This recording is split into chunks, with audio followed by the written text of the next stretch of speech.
Hello guys, welcome back to my channel. कैसे हो? I hope आप सब अच्छे होंगे।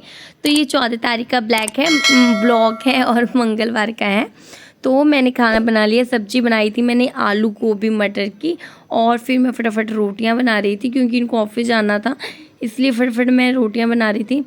और मैं काफ़ी दिन के बाद, मतलब 4-5 दिन के बाद ये ब्लॉग शूट कर रही हूँ, क्योंकि ना बीच में तबीयत बहुत ज़्यादा ख़राब हो गई थी। अभी भी आपको पता चल रहा होगा, गले के कारण बहुत ज़्यादा तबीयत ख़राब थी। बच्चों की भी तबीयत ख़राब थी और मेरी भी थी, इसी कारण मैं ब्लॉग नहीं बना पाई, क्योंकि केयर करना पड़ता है ना, खुद का तो जो करो या ना करो, मगर बच्चों का करना पड़ता है। तो इसीलिए मैं फटाफट, तो काफ़ी मतलब 10 तारीख के बाद मैं आज ब्लॉग बना रही थी, 14 तारीख को, 4 दिन के बाद। और फिर आप मेरे ब्लॉग को इतना सपोर्ट नहीं कर रहे हो, नहीं देख रहे हो, ये अच्छा नहीं हो लगता है ना। देखा के लिए प्लीज़, अगर कोई कमी पेशी हो तो बताया कीजिए, अगर तो फिर मैं उसको दूर करने की कोशिश करूँगी। तो फिर अब मेरी रोटियां जो है ना, मैं आधी बना चुकी हूँ, बस 1-2 ही रोटी रह गई है। और मैंने साथ के साथ दूध भी इधर चढ़ा दिया है, क्योंकि जब बाबू उठता है ना तो बहुत ज़्यादा परेशान हो जाता है, उसको दूध चाहिए होता है। अच्छा, वो 2 घूँट ही पीता है पर उसको दूध चाहिए होता है। हर बच्चों की जो प्रॉब्लम होती है कि वो दूध पीने में बहुत ज़्यादा प्रॉब्लम क्रिएट करते हैं। तो वैसे ही अयांश भी है, बहुत ज़्यादा दूध पीने में प्रॉब्लम क्रिएट करता है। खाने पीने में उसको बहुत दिक्कत है, पता नहीं क्यों नहीं खाना पसंद करता है। और नहीं तो फिर चिल्लाता है, और देते हैं तो खाता नहीं है। और हम सब कुछ खाते हैं ना तो उस पर झपटता है कि खा लेगा, बट ऐसा नहीं होता है एक्चुअली। अभी तो उसके एक दांत भी आ गया है अयांश का, तो ये बहुत, एक माँ के लिए बहुत बड़ी खुशखबरी होती है। और उसको चलना भी आ गया है, और चल भी लेता है बहुत अच्छे से। तो उसका भी वीडियो मैं डालूँगी किसी मतलब एक अच्छी सी वीडियो बनाकर डालूँगी उसके लिए भी, कि वो चलना सीख गया, बहुत अच्छे से चलता है, बहुत अच्छा लगता है। एक माँ बाप के लिए ना बहुत ज़्यादा खुशी का दिन आ जाता है जब वो बच्चे चलते हैं। तो अब मेरा रोटी पक चुका है, तो मैंने कढ़ाई में सब्जी, उस पर थाली, और फिर रोटी, और फिर उस पर थाली। इससे क्या होता है ना कि आपकी जो रोटी है ना काफ़ी टाइम तक सॉफ्ट एंड गर्म रहती है, नरम रहती। तो हम 11-12 बजे तक खाना खाते हैं तो हमारा उस समय तक गर्म रहता है। और देखिए, फिर मैं आ गई हूँ ब्रश करने के लिए। तो ब्रश करके चल चुकी हूँ, शिवांगी को भी ब्रश करा दिया है मैंने। और अब अयांश उठ गया है। अयांश तो रात को सोने नहीं दिया, क्योंकि एक तो बच्चे आजकल 12 बजे के करीब सोते हैं, 12 बजे से लेट होगा मगर 12 बजे से पहले नहीं होने वाला। और फिर एक 4:30 बजे उठ जाता है, फिर 4:30 बजे मुझे दूध गर्म करके लाना पड़ता है। फिर वो थोड़ा बहुत दूध पीता है और खेलने लग जाता है, थोड़ा सा खेलता है। मगर आपको भी तो देखना ही पड़ेगा ना, अगर 4 बजे 4:30 बजे वो खेलता है तो हमें भी उसके पास साथ जागना ही पड़ता है। तो अब मैं उसको आ गई हूँ दवाई पिलाने, क्योंकि इसका ना फीवर भी नहीं छूट रहा, और जो ये है ना, क्या कहते हैं, सर्दी जुकाम खांसी, ये सब के कारण बहुत ज़्यादा प्रॉब्लम क्रिएट करता है। तो जब बच्चों को ये सब हो जाता है ना तो पेरेंट्स का बहुत ज़्यादा मन ख़राब हो जाता है ये सब देख देख के। तो इसीलिए अयाश को टाइम टू टाइम मैं दवाई देने का सोचती हूँ। और ना एक एंटीबायोटिक दवाई है जिससे पीने से ना इसको बहुत ज़्यादा उल्टी फील होने लग जाता है, तो इसीलिए सबसे पहले मैं वही दे देती हूँ इसको।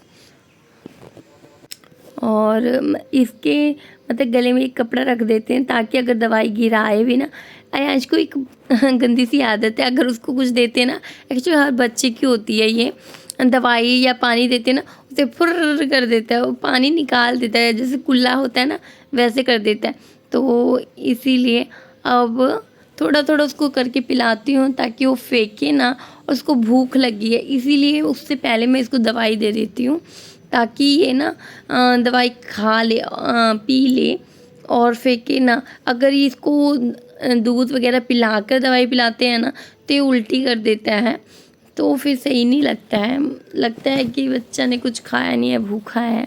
इसीलिए मुझे लगता है ना कि जब तक इसको पहले थोड़ा आधा घंटा 1 घंटा पहले दूध पिला देती हूँ, और फिर उसके बाद ही दवाई देती हूँ। ऐसा नहीं है कि भूखे ही रखती हूँ। ये बच्चा है तो छोटा बहुत जब कम दूध देती हूँ और फिर थोड़ा देर बाद आधा घंटे के बाद पिलाती हूँ ना, तो फिर इससे उल्टियाँ नहीं होती हैं। और ये देखिए शिवांगी ब्रश करने आ चुकी है और ये देखिए अयाश भी कैसे भाग के आ गया है। तो अब मेरा क्लीनिंग स्टार्ट हो चुका है। तो पहले तो मैं रूम में झाड़ू लगा लेती हूँ, क्योंकि और आज ना छुट्टी किए हुए थे, मंगलवार को छुट्टी किए हुए थे इसके पापा ने, ऑफिस नहीं गया। बट मुझे नहीं पता था, मैंने सुबह ही उठ के खाना वाना सब कुछ बना दिया था। और मेरा जो रूटीन है वो तो मुझे करना ही है। सबका रूटीन चेंज हो सकता है बट एक माँ का, एक हाउसवाइफ का रूटीन चेंज नहीं हो सकता है। तो घर को भी साफ़ रखना है, बच्चे को भी मतलब हेल्दी रखना है, तो उसके लिए माँ को ज़्यादा ही काम करना पड़ता है। तो आप इस ब्लॉग को देखते रहिए, आपको बहुत अच्छा लगेगा। अच्छा लगे तो प्लीज़ लाइक और शेयर ज़रूर किया कीजिए, क्योंकि ब्लॉग बनाने में ना हमें भी बहुत ज़्यादा टाइम लग जाता है। हर एक कहीं कैमरा लगा के काम करना पड़ता है। और फिर ऐसा नहीं है कि हमें बहुत ज़्यादा शौक़ है। कईयों का कहना है ना कि आपको शर्म नहीं आती है कि आप सब ये सब दिखाते हो भाई। तो इसमें क्या शर्म है? शर्म करने की क्या बात है भाई? हर इंसान घर में काम करता ही है, तो काम कैसे करता है नहीं करता है वो कोई नहीं देखता है। बट हम तो वीडियो बना रहे हैं ना, यूट्यूब पे एक मोटिवेट करना चाहते हैं जो नहीं कर सकते हैं या जिनको काम करना अच्छा नहीं लगता है। दो बच्चों को साथ लेके काम कैसे करती हूँ मैं, वो सिखा रही हूँ, बता रही हूँ, दिखा रही हूँ। तो इसमें शर्म की क्या बात है? इसीलिए मुझे तो नहीं आती है शर्म। जिसको जो बोलना है बोलते रहो, और मैं वीडियो डालती हूँ तो मैं डालती ही रहूँगी। क्यों भाई, हमें शर्म करके क्या करना है? क्योंकि हमें तो ये रोज़ काम करना ही है, बच्चों को देखना है और घर के काम करना है, तो ऑलवेज सबको करना पड़ता है। कौन है दुनिया में ऐसा इंसान नहीं होगा जिसको घर के काम नहीं करने पड़ते होंगे, सबको करने पड़ते हैं। तो इसमें शर्म की क्या बात है? बस हम वीडियो डालते हैं इसलिए। तो ये सोच लोगों की ख़राब है, मेरी वीडियो नहीं ख़राब है और मैं कुछ गलत नहीं कर रही हूँ। मुझे पता है मैं सब कुछ सही कर रही हूँ, इसलिए मुझे ना किसी से डर लगता है और ना किसी की बातों का मतलब ऐसा फालतू बातों में माइंड में नहीं लगाती हूँ। तो इसीलिए अभी आपको अच्छा लगता है तो आप ज़रूर देखिए, अगर नहीं अच्छा लगता है तो आप मत देखिए, कोई बात नहीं है। और कि मैं किसी को क्या बुरा क्या बोलूँगी, है ना? तो बस यही कहना था मुझे। और मेरा भी गला ठीक नहीं है तो इसीलिए मैं अच्छे से नहीं बोल पाती हूँ, और बट यही मोटी सी आवाज़ से ही बोल लेती हूँ, क्योंकि काफ़ी दिन हो गया था ब्लॉग नहीं बना रही थी, तो मुझे अच्छा नहीं लग रहा था। मुझे लग रहा था ना जैसे मेरा रूटीन में कुछ मिस हो रहा है। तो इसीलिए मैं आज तो फिर मैं झाड़ू लगाने के बाद ना जो छोटा मोटा चीज़ें होती है ना उसको साफ़ कर लेती हूँ। वैसे तो ना हमारे इधर मेरी बिल्डिंग के अंदर है विंडो, तो इसलिए ज़्यादा गंदगी नहीं होती है। और जब गंदगी नहीं होती तो ज़्यादा साफ़ नहीं करना पड़ता, इसलिए कभी वीक में मैं 1 से 2 बार ही साफ़ करती हूँ। तो मिरर पे है ना जो शिवांगी हमेशा कलर्स पेंसिल होता है ना वो डालती रहती है, चलाती रहती है, इसके कारण मिरर ना गंदा हो गया है काफ़ी दिन से। और फिर इसीलिए फिर मैंने सोचा कि चलो फुर्सत में, क्योंकि बच्चे का तबीयत ख़राब होता है तो कौन मिरर देखता है। तो अभी मिरर को अंदर डाल देती हूँ, अलमीरा के साइड में कर देती हूँ, क्योंकि ना अब अयाश इतना बदमाशी करता है कि लगता है कि वो मिरर गिरा देगा, तो इसीलिए मुझे डर लगता है। बेड का भी साइड वाला मैं साफ़ कर देती हूँ जब भी मैं वीक में। और ये डोर है ना उसको भी गीले कपड़े से मैंने हल्का हल्का डस्ट था तो मैंने उससे साफ़ कर दिया। और मैं बाथरूम में आ गई हूँ पहले पोछा लगाने के लिए। तो आज मैं उसमें जो क्लीनिंग है ना, होम क्लीनिंग, फ्लोर क्लीनिंग, वो डाल रही हूँ। और उसको डालने से ना पोछा बहुत साफ़ सुथरा, एक अच्छी सी स्मेल आती है लेमन की, लेमन वाला फ्लेवर लाए हैं। और ना फिर ऐसा घर मेरा ज़्यादा गंदा गंदा नहीं रहता है, क्योंकि अगर प्रॉपर से हम सफाई करते रहते हैं ना तो घर कितना भी मतलब कचरा करने पर भी ना कचरा जैसा नहीं लगता है। तो इसीलिए मेरे घर साफ़ ही लगता है। तो आज मैं सोच रही हूँ कि वाइपर है उसमें पोछा लगा देती हूँ। तो क्योंकि ना जब हम अच्छे से पहले ही झाड़ू वगैरह लगा लेते हैं तो ज़्यादा हमें ना परेशानी नहीं होती। और एक दो बार मैं हफ्ते में एक दो बार मैं इसे वाइपर से लगा लेती हूँ, बाकी तो मैं हाथ से ही लगाती हूँ। जहाँ मुझे लगता है वाइपर अच्छे से यूज़ नहीं होगा वहाँ मैं हाथ से ही लगाती हूँ। तो अब मैं वाइपर से ही पोछा लगाने लग गई हूँ। और दोनों बच्चे जागे हुए हैं, खेल रहे हैं, कूद रहे हैं, इधर से उधर दौड़ रहे हैं, तो उनको देखना भी पड़ता है क्योंकि शिवांगी है ना अभी उसको पता नहीं चलता कि भाई इसका छोटा है और उसको पीट देती है, इसीलिए थोड़ा उसको समझाना पड़ता है।